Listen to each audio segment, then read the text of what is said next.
दोस्तों, इस दुनिया में भाई भाई का दुश्मन क्यों बन जाता है? धोखा करके भाई की संपत्ति क्यों हड़प लेता है? आइए इस कहानी के माध्यम से समझते हैं। एक बार माता पार्वती भगवान शिव के पास बैठी थी तो उन्होंने महादेव से पूछा कि मैंने मृत्यु लोक पर देखा कि भाई भाई की जान का दुश्मन बना हुआ है, भाई भाई की संपत्ति हड़पने में लगा हुआ है, भाई भाई की पत्नी को छीनने में लगा हुआ है, एक भाई दूसरे भाई को धोखा देने में लगा हुआ है। प्रभु, जब मैंने ये नजारा देखा तो मेरा मन विचलित हो गया। इसीलिए मैं आपसे 2 प्रश्न पूछना चाहती हूँ। यदि आप मेरे प्रश्नों का उत्तर देकर मेरे मन को संतुष्ट कर दें तो आपकी बड़ी कृपा होगी। फिर भगवान महादेव कहते, हे पार्वती, ठीक है, तुम अपने दोनों प्रश्न बताओ, मैं तुम्हें तुम्हारे दोनों प्रश्नों के उत्तर देकर तुम्हारे मन को संतुष्ट करने का पूरा प्रयास करूंगा। माता पार्वती कहने लगी, प्रभु, मेरा पहला प्रश्न है कि भाई भाई का दुश्मन क्यों बन जाता है। मेरा दूसरा प्रश्न है, भाई का हिस्सा हड़पने वाले व्यक्ति को कौन सी सजा मिलती है। फिर भगवान शिव कहते हैं, हे पार्वती, तुम्हारे दोनों ही प्रश्न बहुत ही महत्वपूर्ण हैं। जो भी इन प्रश्नों से प्राप्त ज्ञान को अपने जीवन में उतारेगा वो कभी भी अपने भाई का दुश्मन नहीं बनेगा। वो अपने भाई का हिस्सा कभी भी नहीं हड़पेगा। वो अपनी भाई की पत्नी को कभी छीनने की कोशिश नहीं करेगा। भगवान शिव कहते हैं, मैं तुम्हें तुम्हारे दोनों प्रश्नों के उत्तर देने से पहले एक छोटी सी कहानी सुनाता हूं। इस कहानी को बहुत ही ध्यान से सुनना।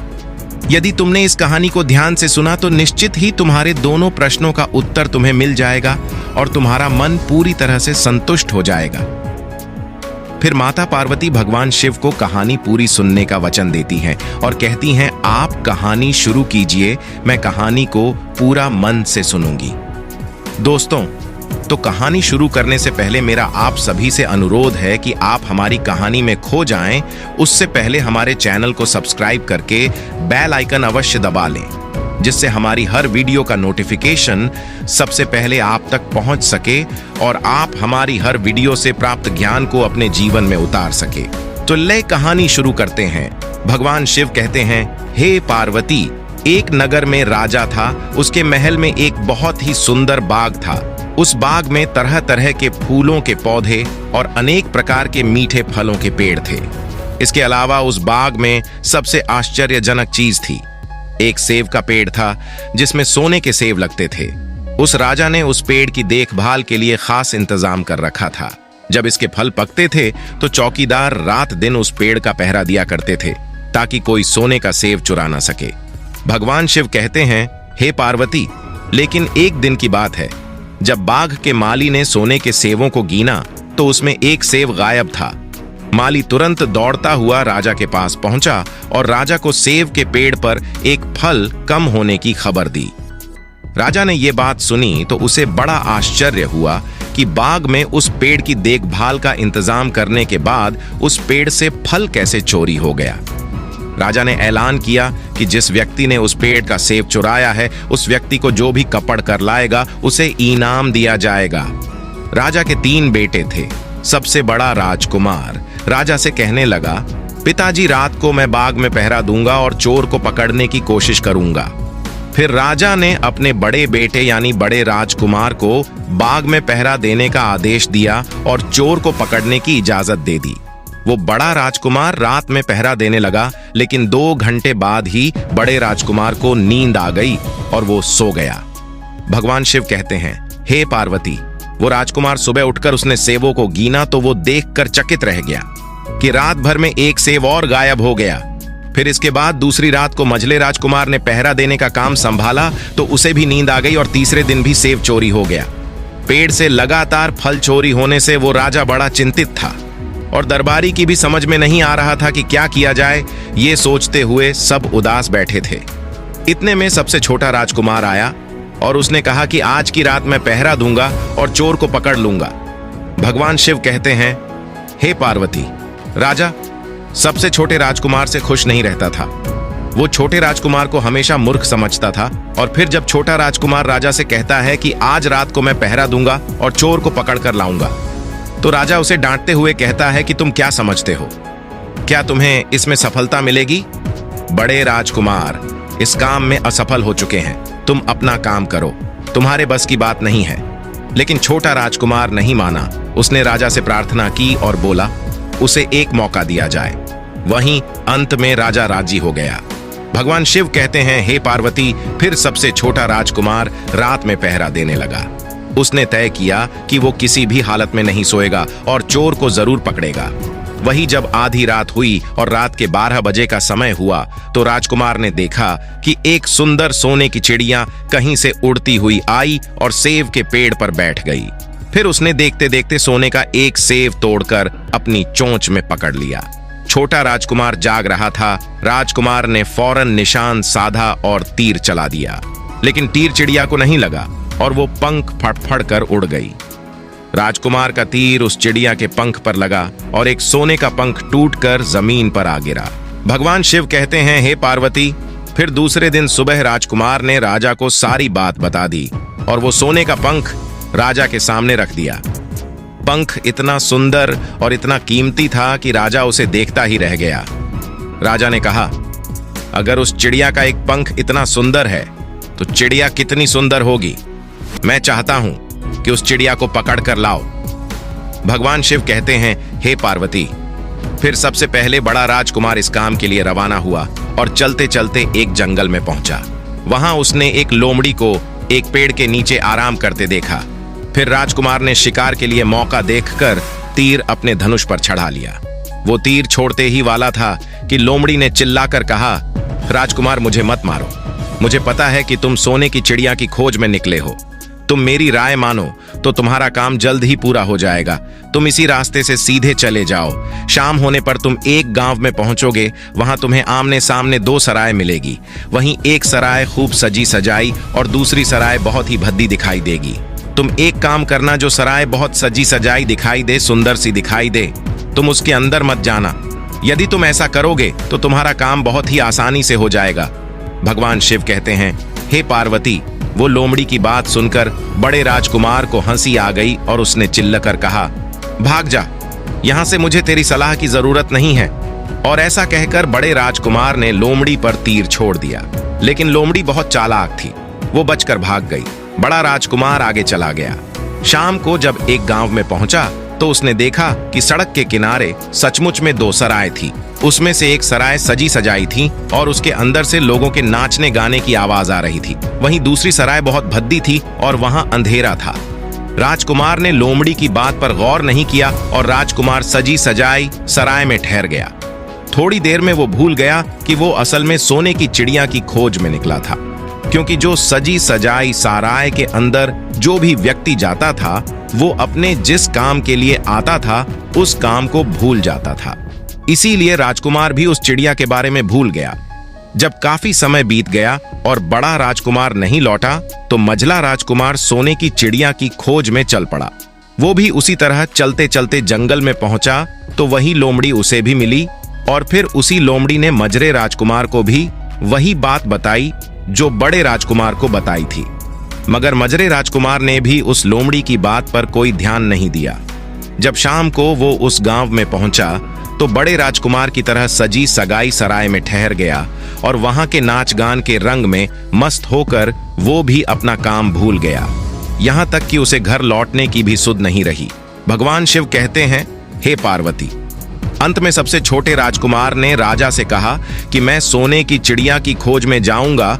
तो राजा को विश्वास नहीं हुआ और वो कहने लगा, जब उससे बड़े दोनों राजकुमार इस काम में सफल नहीं हुए तो तुझे सफलता कैसे मिल सकेगी। लेकिन छोटे राजकुमार ने जिद की और उसके जिद करने पर राजा ने अपने छोटे राजकुमार को इजाजत दे दी। भगवान शिव कहते हैं, हे पार्वती, वो छोटा राजकुमार तैयार होकर सोने की चिड़िया की खोज में निकला गया। वो भी चलते चलते जंगल में पहुंच गया। उसे भी लोमड़ी मिली। राजकुमार ने लोमड़ी की बात को ध्यान से सुना तो लोमड़ी से कहा, ठीक है, तुम जैसा कहती हो मैं वैसा ही करूंगा। राजकुमार लोमड़ी से कहता है, अब तुम जाओ, मैं तुम्हें नहीं मारूंगा।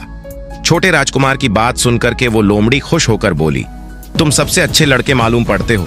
तुमने मेरी बात का मजाक नहीं बनाया और मुझ पर तीर नहीं चलाया। मैं तुमसे बहुत खुश हूं और मैं तुम्हारी मदद करूंगी। तुम एक काम करो, आओ तुम मेरी पूंछ पर बैठ जाओ। मैं तुम्हें उस सराय तक पहुंचा देता हूं जिस सराय में तुम्हें रुकना है, और वहां से तुम्हारा काम बहुत ही आसान हो जाएगा। वहीं देखते देखते उस लोमड़ी की पूंछ काफी बड़ी हो गई और राजकुमार उस पर बैठ गया। उसके बैठते ही लोमड़ी हवा में उड़ने लगी और थोड़ी ही देर में मैदानों और पहाड़ों को पार करके उस गांव में जा पहुंची। वहीं राजकुमार ने उस लोमड़ी की सलाह को मानकर छोटी और पुरानी सराय में ही अपना डेरा डाल दिया। वो सजी सजाई सराय में नहीं गया और उस दूसरी सजी सजाई सराय से काफी दूर रहा। भगवान शिव कहते हैं, हे पार्वती, फिर दूसरे दिन सुबह उठ करके जब वो आगे बढ़ा तो कुछ दूर चलने पर उसे वो लोमड़ी फिर से रास्ते में मिल गई। लोमड़ी ने उससे कहा, अब मैं तुम्हें बताती हूं कि आगे तुम्हें क्या करना है।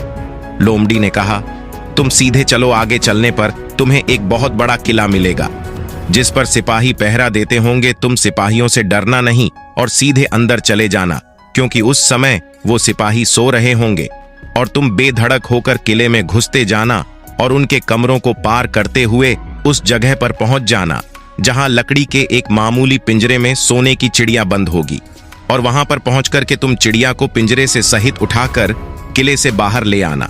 लेकिन एक बात याद रखना, चिड़िया के पिंजरे के पास ही एक बहुत सुंदर सा सोने का पिंजरा भी तुम्हें दिखाई देगा। तुम भूल कर भी उस सोने की चिड़िया को उस सोने के पिंजरे में मत रखना। तुम उसमें रखने की कोशिश करोगे तो बाद में पछताओगे। और फिर ऐसा कहकर लोमड़ी ने राजकुमार को फिर से अपनी पूंछ पर बिठाया और थोड़ी ही देर में उस किले के पास पहुंचा दिया।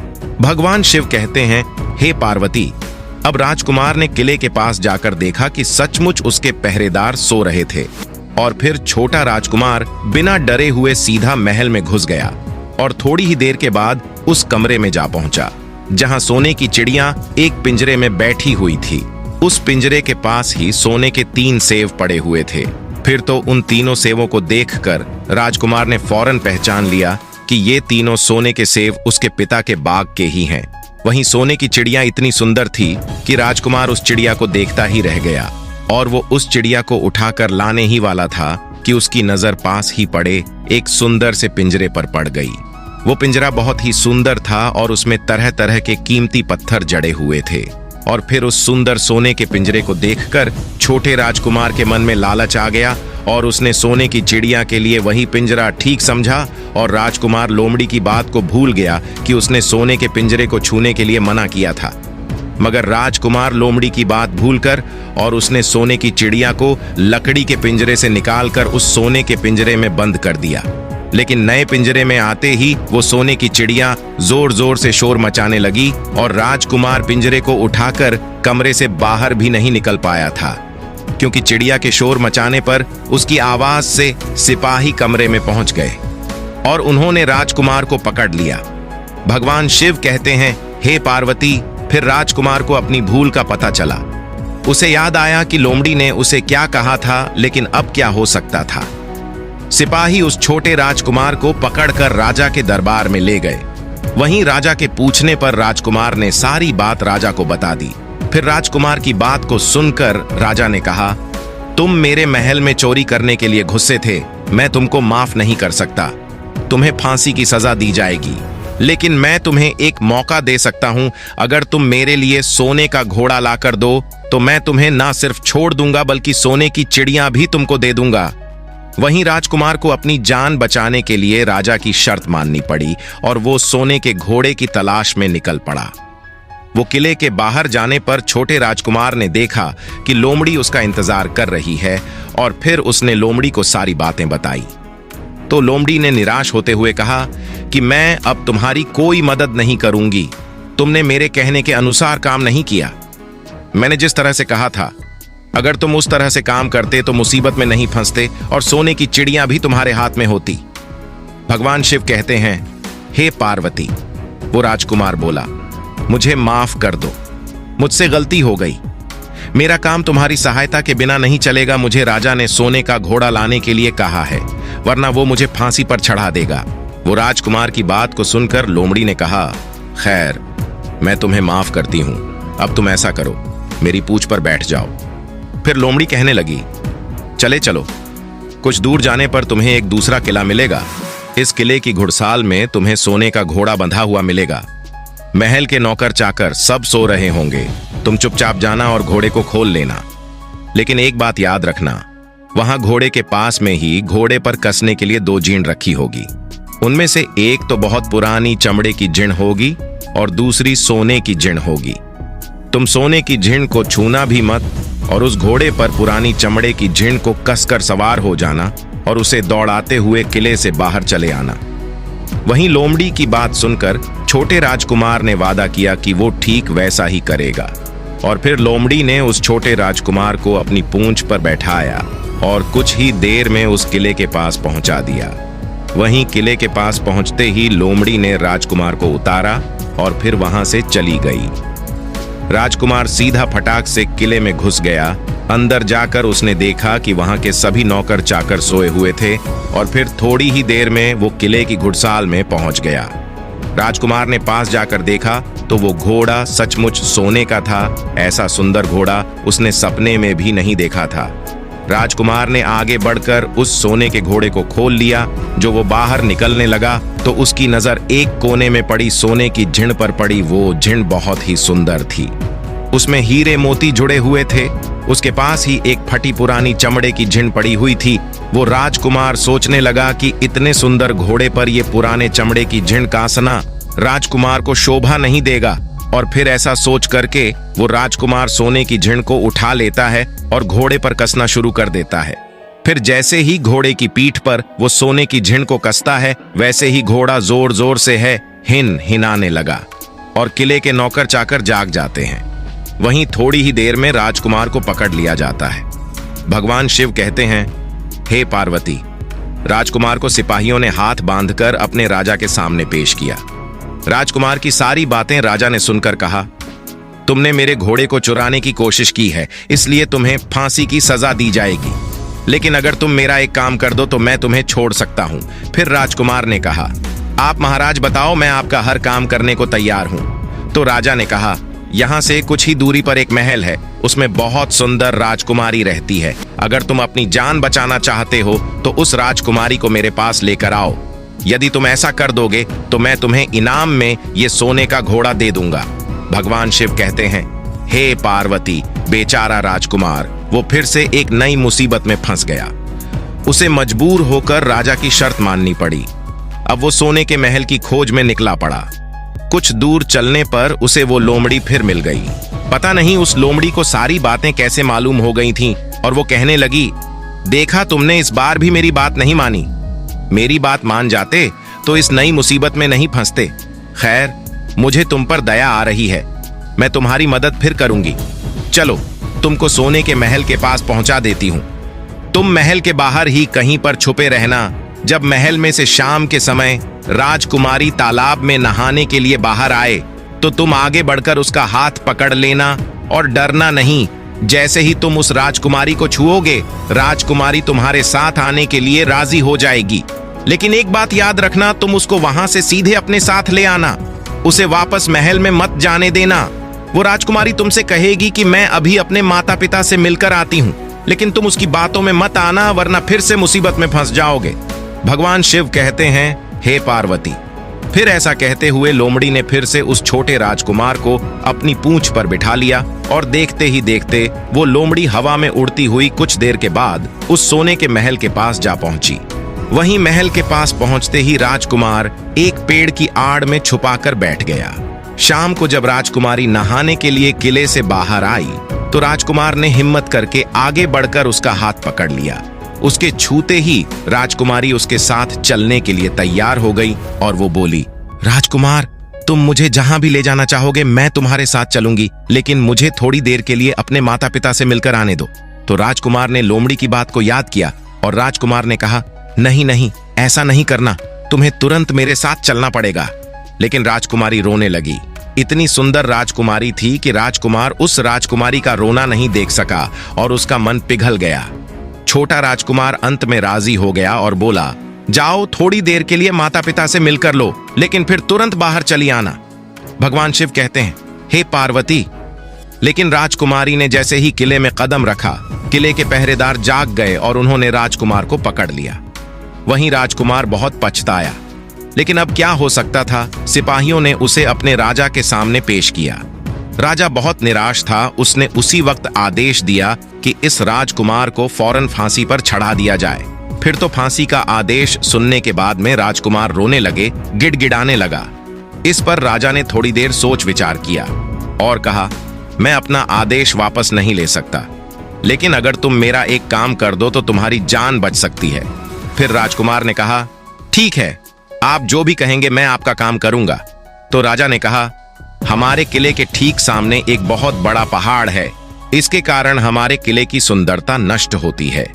अगर तुम 8 दिन में इस पहाड़ को खोदकर साफ कर दो तो हम तुम्हें क्षमा कर देंगे और राजकुमारी का विवाह भी तुम्हारे साथ कर देंगे। वही राजकुमार किले के बाहर आकर पहाड़ को देखने लगा। उसके हाथ में एक छोटी सी कुदाली थी। उसके समझ में नहीं आ रहा था कि इतना बड़ा पहाड़ आखिर वो 8 दिन में कैसे खोद सकेगा। फिर भी राजकुमार अपनी जान बचाने के लिए उस पहाड़ को खोदना शुरू करता है। धीरे धीरे 7 दिन बीत गए। इतने दिन तक लगातार खोदने पर भी पहाड़ का सिर्फ एक कोना नहीं खोद सका। भगवान शिव कहते हैं, हे पार्वती, राजकुमार अंत में दुखी होकर बैठ गया। उसे अब अपने आप पर बहुत अधिक क्रोध आ रहा था और मन ही मन में कह रहा था कि अगर मैंने लोमड़ी की बात मान ली होती तो कितना अच्छा होता। लोमड़ी ने मुझे हर बार सही सलाह दी और मैं हर बार उसका कहना ना मानकर नई नई मुसीबत में फंसता गया। भगवान शिव कहते हैं, हे पार्वती, राजकुमार इस तरह सर झुकाए बैठा था कि अचानक उसे अपने पैरों के पास उस लोमड़ी की पूंछ हिलती दिखाई दी। फिर उसने नजर उठाकर देखा तो सचमुच वही लोमड़ी खड़ी थी। फिर लोमड़ी ने मुस्कुराते हुए कहा, क्यों, क्या हाल है? इस बार तो तुम्हारी मदद करने की मेरी जरा भी इच्छा नहीं थी, लेकिन मैं 7 दिन से तुमको पहाड़ खोदते हुए देख रही हूं। मुझे तुम पर दया आ गई और मैं तुम्हारी मदद के लिए चली आई। जाओ, तुम बहुत थक गए हो, सो जाओ। मैं थोड़ी ही देर में तुम्हारा काम पूरा कर दूंगी। और फिर इस बार राजकुमार ने तय कर लिया था कि अब वो लोमड़ी जैसा कहेगी वो वैसा ही करेगा। और फिर चुपचाप उठ करके वो राजकुमार एक तरफ सोने के लिए चला गया। वहीं थोड़ी ही देर में राजकुमार को नींद आ गई और सुबह जब वो सो करके उठा तो उसे अपनी आंखों पर विश्वास नहीं हो रहा था। वहां कहीं भी पहाड़ का नामो निशान नहीं था और महल का सुंदर दृश्य दिखाई दे रहा था। फिर तो राजकुमार सीधा राजा के पास पहुंचा। राजा उसके काम से बहुत खुश था। उसने तुरंत ही अपने वादे के अनुसार राजकुमारी के साथ उसका विवाह कर दिया। जब राजकुमार उस सुंदर राजकुमारी के साथ में कुछ दूर चला तो उसे रास्ते में फिर वही लोमड़ी मिली। लोमड़ी कहने लगी, बधाई हो राजकुमार, राजकुमारी के साथ तुम्हें देख करके मुझे बड़ी खुशी हो रही है, लेकिन अब तुम्हें सोने का घोड़ा और सोने की चिड़िया भी प्राप्त करनी चाहिए, क्योंकि वे दोनों चीज तुम्हारे ही लायक है और तुम उन्हें आसानी से प्राप्त कर सकते हो।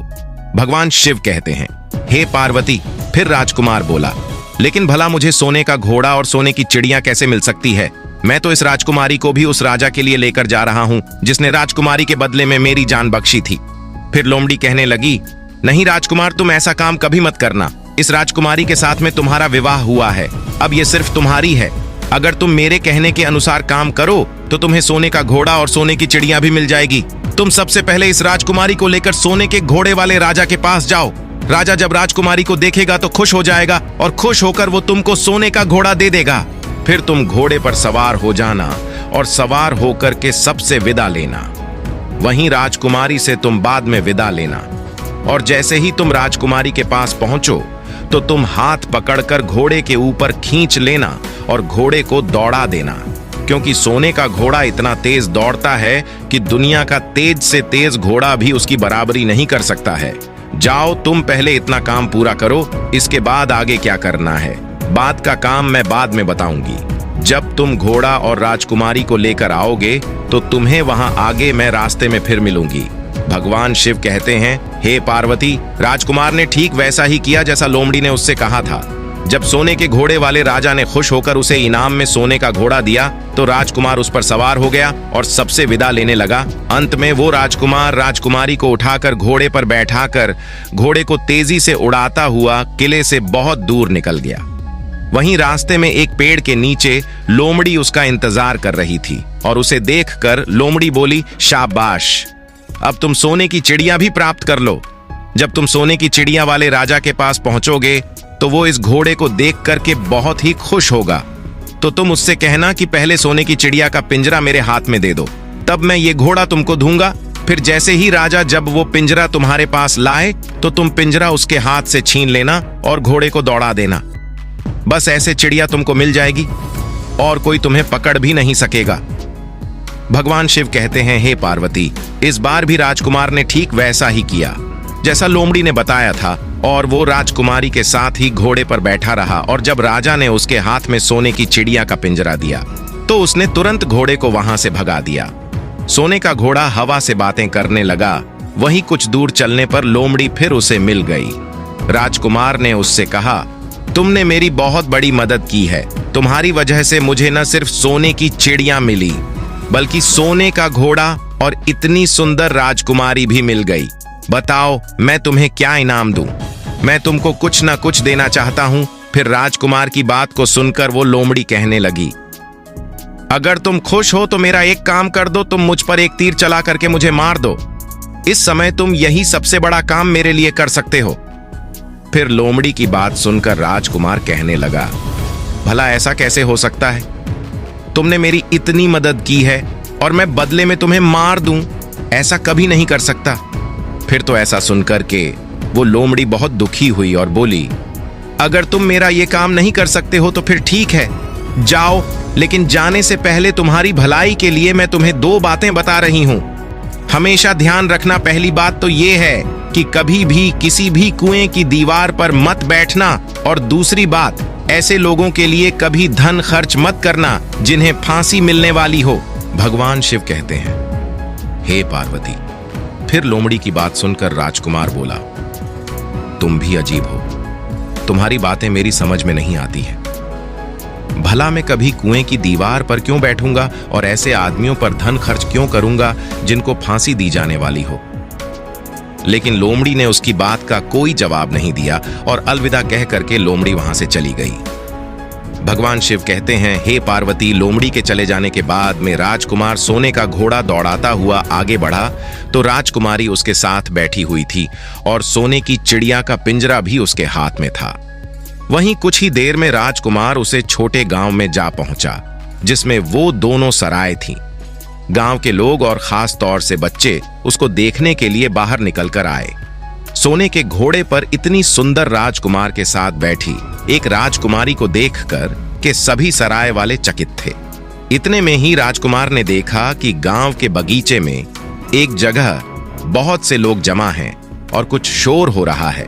फिर राजकुमार के पूछने पर लोगों ने बताया कि वहां पर दो आदमियों को फांसी देने की तैयारी हो रही है।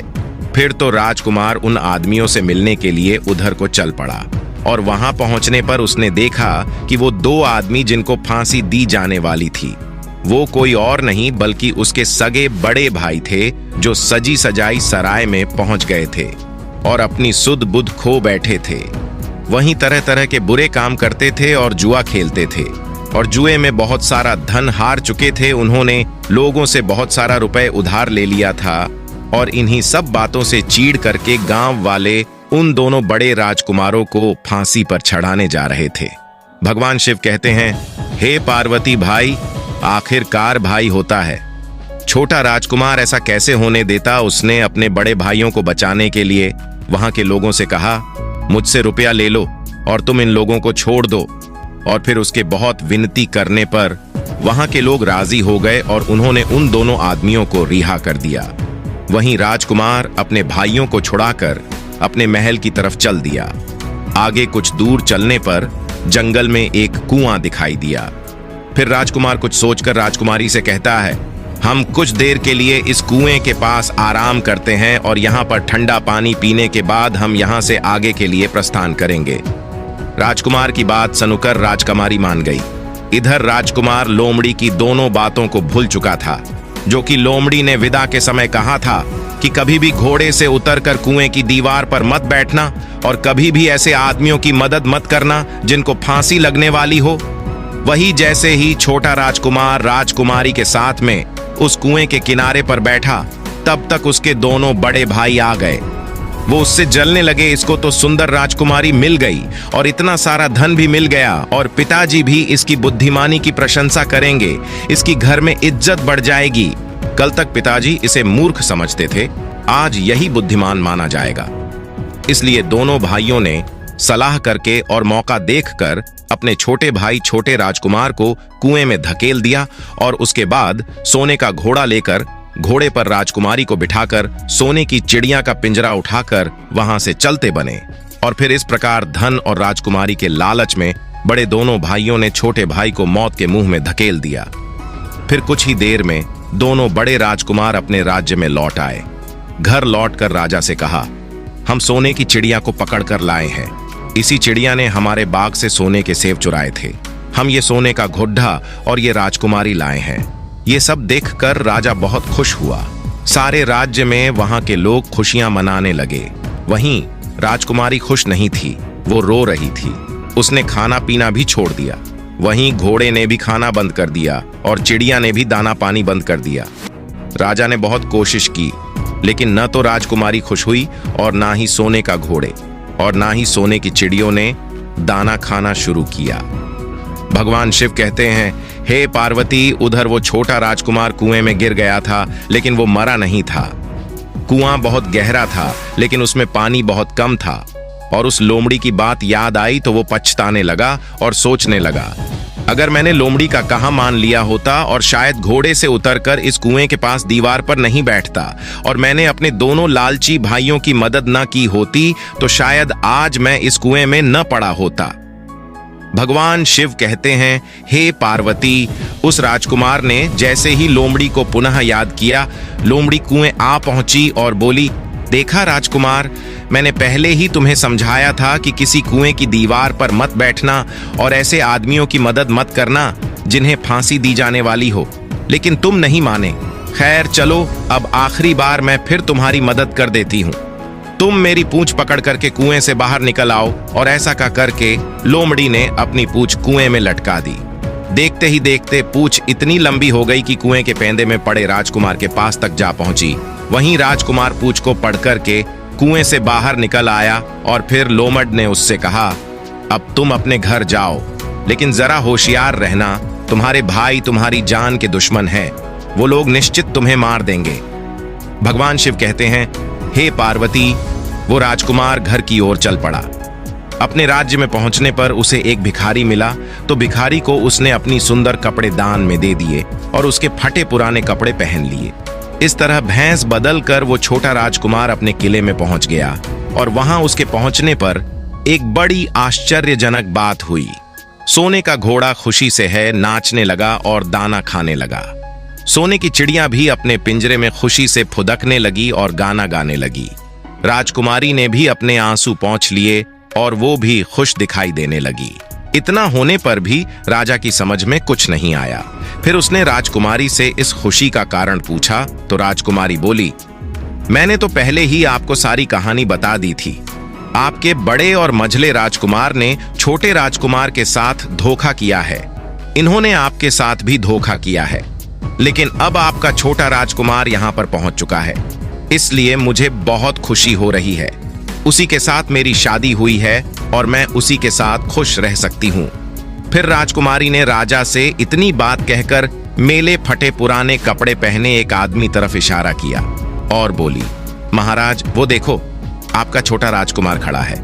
भगवान शिव कहते हैं, हे पार्वती, राजा ने भी अपने छोटे राजकुमार को पहचान लिया और उस राजा ने अपने छोटे बेटे के बारे में विचार बदल दिए। वो सोचने लगे, मेरा छोटा बेटा मूर्ख नहीं बल्कि सबसे होनहार और बुद्धिमान है। अब तो वो उसको बहुत ही समझदार और बहादुर मानने लगा और अपने सबसे छोटे बेटे को सबसे अधिक प्यार करने लगा। और फिर राजा ने छोटे राजकुमार को राजा गद्दी पर बिठाने का निश्चय किया। वहीं राजा ने कहा कि भाई को कभी भी भाई की पत्नी को हड़पना नहीं चाहिए और ना ही भाई का कभी हिस्सा हड़पना चाहिए, ना ही लालच में आकर के भाई को मौत के घाट उतारना चाहिए। जो भी भाई अपने भाई के साथ में ऐसा करता है उसे दंडित अवश्य किया जाना चाहिए। राजा कहता है कि बड़े और मझले राजकुमार ने अपने छोटे भाई को ही धोखा नहीं दिया बल्कि राजा को भी धोखा दिया है। इससे राजा अपने बड़े राजकुमारों से बहुत नाराज था और फिर उसने दोनों बड़े राजकुमारों को सजा देने का ऐलान किया और अपने राज्य से हमेशा के लिए निकलवा दिया। और राजा कहने लगा, जो भाई भाई की पत्नी को छीनता है, जो भाई के साथ में गलत व्यवहार करता है, जो भाई के धन को हड़पता है, ऐसे भाई को हमेशा के लिए घर से बेघर होना पड़ता है। यही विधि का विधान है। भगवान शिव कहते हैं, हे पार्वती, जब राजा ने अपने दोनों बड़े राजकुमारों को राज्य से हमेशा के लिए निकलवा दिया, उसके बाद में बड़ी धूमधाम के साथ राजकुमारी के साथ राजकुमार का विवाह किया और फिर छोटा राजकुमार राजकुमारी के साथ में सुखी से रहने लगा। वो छोटा राजकुमार उस लोमड़ी को नहीं भूला था जिसने उसकी सहायता की थी और एक दिन समय निकालकर वो जंगल में उस लोमड़ी की खोज में निकला। बहुत ढूंढने के बाद में एक पेड़ के खोखले भाग में उसने उस लोमड़ी को चुपचाप बैठा हुआ देखा। लोमड़ी बहुत उदास थी और पहले से बहुत ज्यादा कमजोर हो गई थी। राजकुमार को देखते ही लोमड़ी ने उसे पहचान लिया और कहा, आओ राजकुमार, आज इधर कैसे आना हुआ? तो राजकुमार ने कहा, मैं आज तुम्हें ही ढूंढने के लिए आया हूं। चलो मेरे बाग में आराम से रहना, वहां तुम्हें किसी तरह की तकलीफ नहीं होगी। यहां तो जंगल में तुम्हें खाने पीने की तकलीफ होती होगी और जंगली जानवरों और शिकारी का डर हमेशा बना रहता होगा। लोमड़ी ने कहा, नहीं राजकुमार, मैं यहां पर ठीक हूं और भला अब तुम्हें मेरे दुखों से क्या लेना देना? तुम्हारा काम निकल गया। अब तुम राजकुमारी के साथ में सुखपूर्वक अपने महल में राज करो। भगवान शिव कहते हैं, हे पार्वती। फिर लोमड़ी की बात सुनकर छोटा राजकुमार बोला, नहीं, तुमने मेरा बड़ा उपकार किया है। मैं तुम्हें इनाम देना चाहता हूं और अपने साथ ही रखना चाहता हूं। राजकुमारी भी बहुत खुश होगी, वो भी तुमसे मिलना चाहती है। तो लोमड़ी ने कहा, अगर तुम सचमुच मुझे इनाम देना चाहते हो तो मेरा एक काम कर दो। मैंने तुमसे पहले भी कहा था कि तुम तीर चलाकर मुझे मार दो, इसी से मेरा लाभ होगा। असल में मैं तुम्हें अपनी कहानी सुनाती हूं। एक जादूगर ने मुझ पर जादू कर रखा है। मैं लोमड़ी नहीं हूं, मुझे उसके जादू के प्रभाव से लोमड़ी के रूप में रहना पड़ रहा है। मैं तो इस देश का राजकुमार हूं जहां की राजकुमारी से तुम्हारा विवाह हुआ है। असल में वो राजकुमारी मेरी छोटी बहन है जिसके साथ में तुम्हारी शादी हुई है। अगर तुम तीर चलाकर मुझे मार दोगे तो मैं इस जादू के प्रभाव से मुक्त हो जाऊंगा और फिर से राजकुमार बनकर अपने देश लौट सकूंगा। वहीं छोटा राजकुमार इस बात को सुनकर एकदम से आश्चर्य में पड़ गया और फिर उसने फौरन अपने धनुष पर तीर चढ़ाया और लोमड़ी के ऊपर छोड़ दिया। तीर लगते ही वो लोमड़ी मर गई और उसमें से एक सुंदर सा राजकुमार निकल आया। फिर दोनों राजकुमार आपस में गले मिले और इसके बाद दोनों राजकुमार वापस महल में लौट आए। वहीं राजकुमारी अपने भाई से मिलकर बहुत ही खुश हुई। अंत में भगवान शिव कहते हैं, हे पार्वती, तुम्हारा पहला प्रश्न था कि भाई भाई का दुश्मन क्यों हो जाता है, तो समझ लो धन के लोभ में आकर व्यक्ति भाई जैसे पवित्र रिश्ते को भूल जाता है और धनवान होने के चक्कर में भाई भाई की हत्या कर देता है। मगर राजकुमार की भाइयों की तरह जो भाई ऐसा करता है, एक दिन उसका सर्वनाश हो जाता है। भगवान शिव कहते हैं, हे पार्वती, तुम्हारा दूसरा प्रश्न था भाई का हिस्सा हड़पने वाले व्यक्ति को कौन सी सजा मिलती है। तो समझ लो भाई का हिस्सा या उसकी पत्नी या उसका धन हड़पने वाले को व्यक्ति को घर से बेघर होना पड़ता है। जिस प्रकार राजकुमार के दोनों भाइयों को राजा ने राज्य से हमेशा के लिए निकाल दिया और वो घर से बेघर हो गए। इसलिए भाई जैसे पवित्र रिश्ते को कभी कलंकित नहीं करना चाहिए। भाई भाई के बीच में जहां प्रेम रहता है वो घर स्वर्ग के समान होता है।